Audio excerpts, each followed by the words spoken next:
Welcome to my channel, James Odyssey. Before we even reached the famous dunes, the journey itself already felt like an expedition.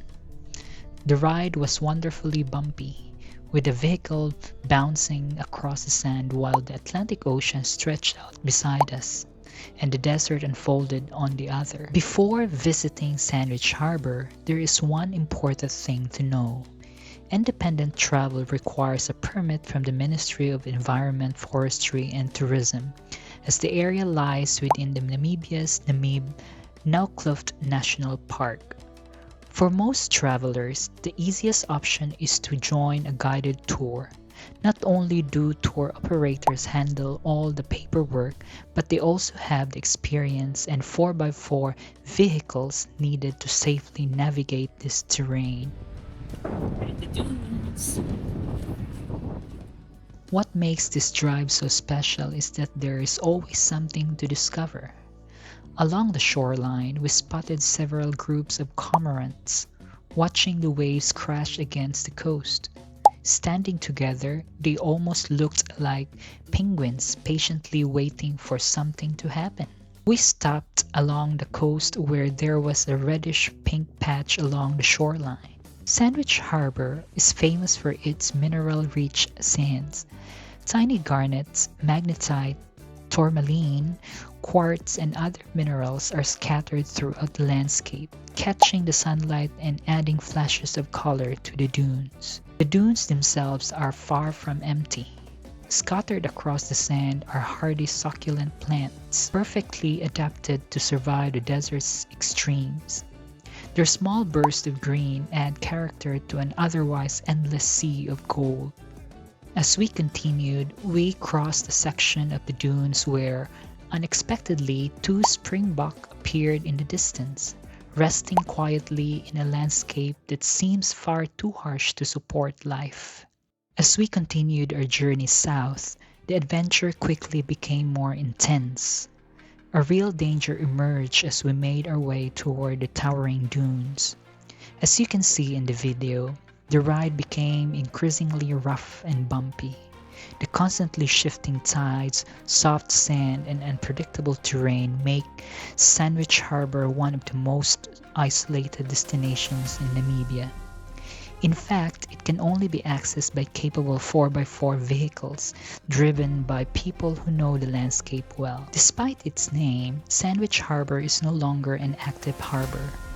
Over time, the bay gradually silted up and transformed into a protected coastal lagoon. Today, it is famous for its rich bird life, attracting massive flocks of water birds.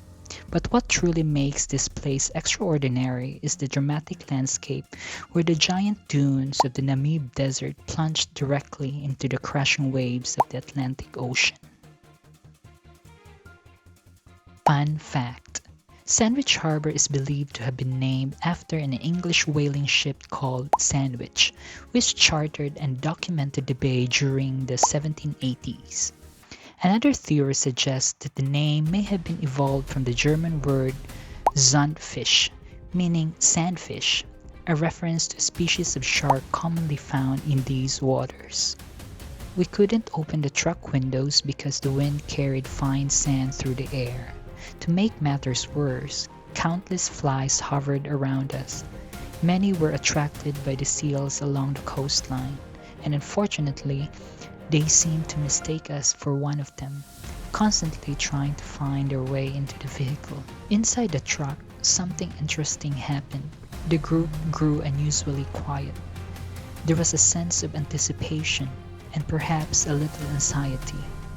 As we drove through a narrow corridor between the relentless Atlantic Ocean on one side and the towering dunes of the Namib Desert on the other, in a moment it felt as though the rising tide could cut off our path and drag the truck away. Our driver's name is Roger. He's a local. Roger told us about an incident that happened 2 years ago.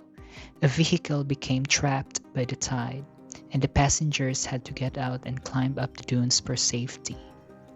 The ocean eventually swept the truck away. That's one of the reasons why the tour vehicles travel in convoys, in case something like that happens. As I looked around, a thought crossed my mind. Is this why it's called Sandwich Harbour? Because here, the route feels literally sandwiched between the ocean and the massive desert dunes. The deeper we ventured, the more surreal the landscape became.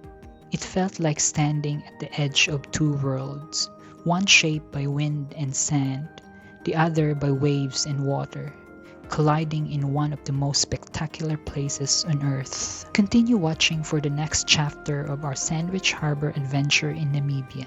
Thanks for watching.